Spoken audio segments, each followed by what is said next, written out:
Joe Biden is in the Big Apple for a fundraising extravaganza. He's right across the street at Radio City Music Hall for a star-studded event. But of course, Biden can't be counted on to raise the money by himself. So his campaign is calling in Bill Clinton and Barack Obama. The trio will cozy up to celebrities and participate in a hard-hitting interview with Stephen Colbert. They'll also enjoy musical performances by Queen Latifah and Lizzo. Tickets cost up to $500,000 each, making it the most lucrative political fundraiser in U.S. history.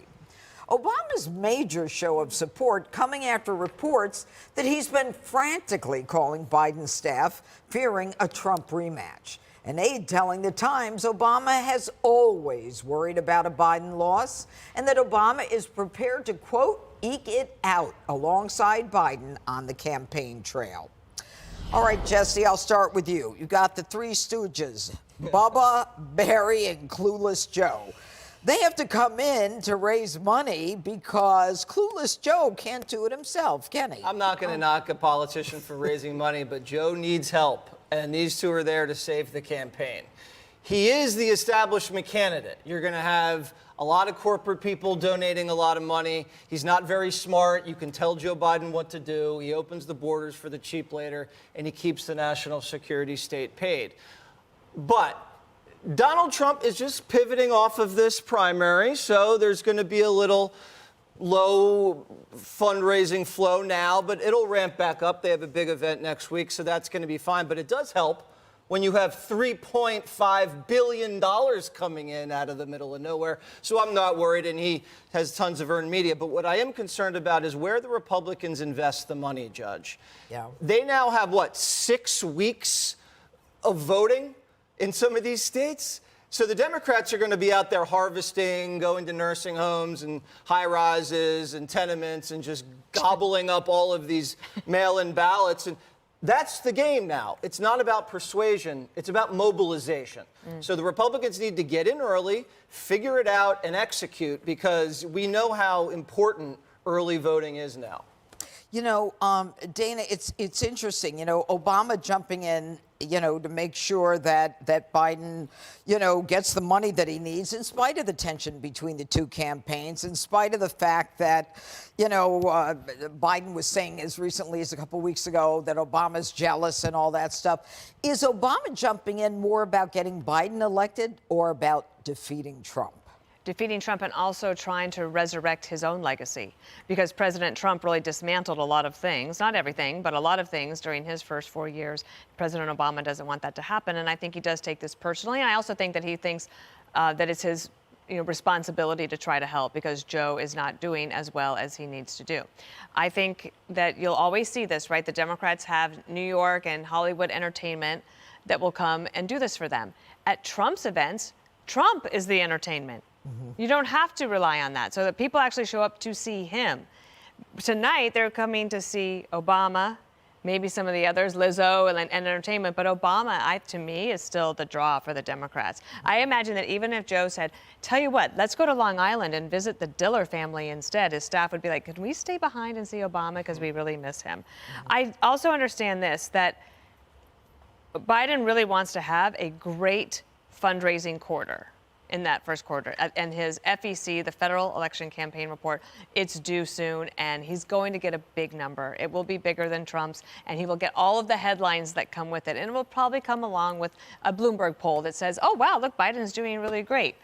That's you funny. Cite that's one article. That's a callback from yesterday. But I think that the truth remains that a lot of the accomplishments Biden will talk about tonight are actually his largest vulnerabilities. Number one is all the spending that led to inflation.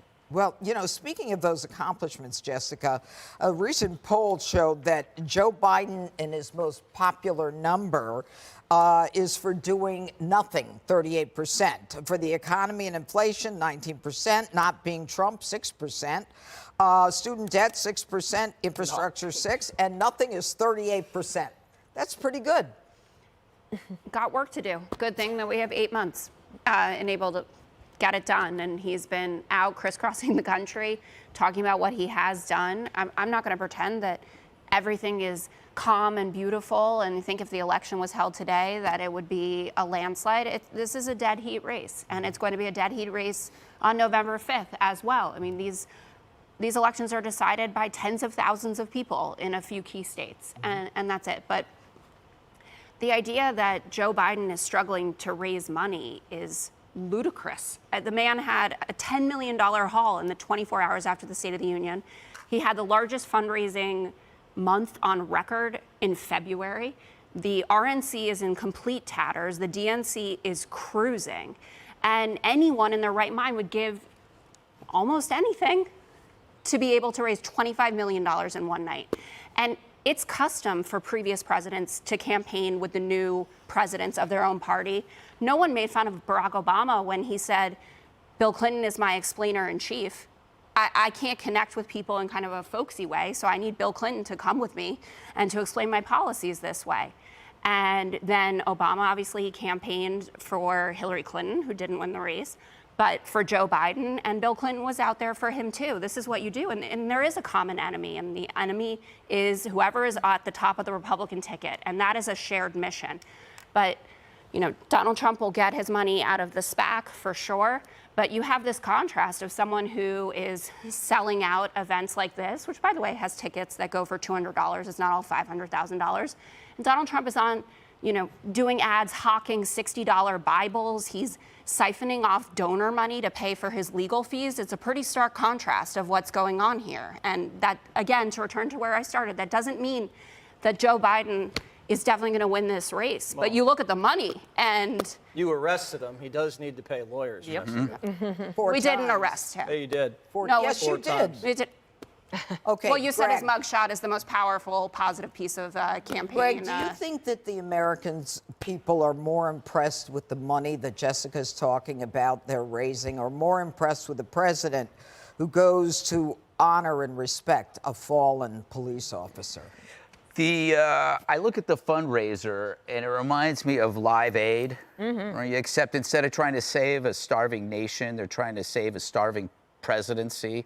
And they got, you know, he's got Clinton and Obama. One guy's a dog, the other one ate a dog. I don't think you've ever seen a more perfect example of the sparkling, obscenely aloof elites in one spot in your life.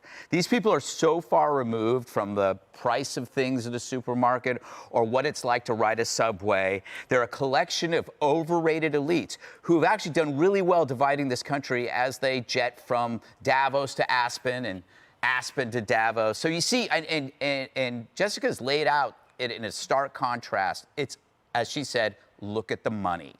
So you see the game here. It's about them raising money while draining Trump of all his money and then boasting about it. See, he's got to pay for his lawyers. See how it's working? And, you know, they're not going to elect a felon. That was the strategy. It's not about policies or people. It's about a financial advantage and winning at any way possible. Meanwhile, you got Colbert has morphed into a full-on shill. Remember, he was dancing for pharmaceuticals. Oh, yeah. Now he's dancing for a leader who's on pharmaceuticals. I don't think Fox would allow me to do that. No. I don't think Fox would say, you know, I don't think you should be holding a fundraiser for the Republican candidate. In 10 minutes, I'd be doing a podcast with Don Lemon. Okay. You'd crush him, though. Yeah. All right.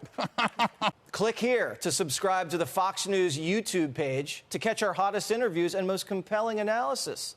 You won't get it anywhere else.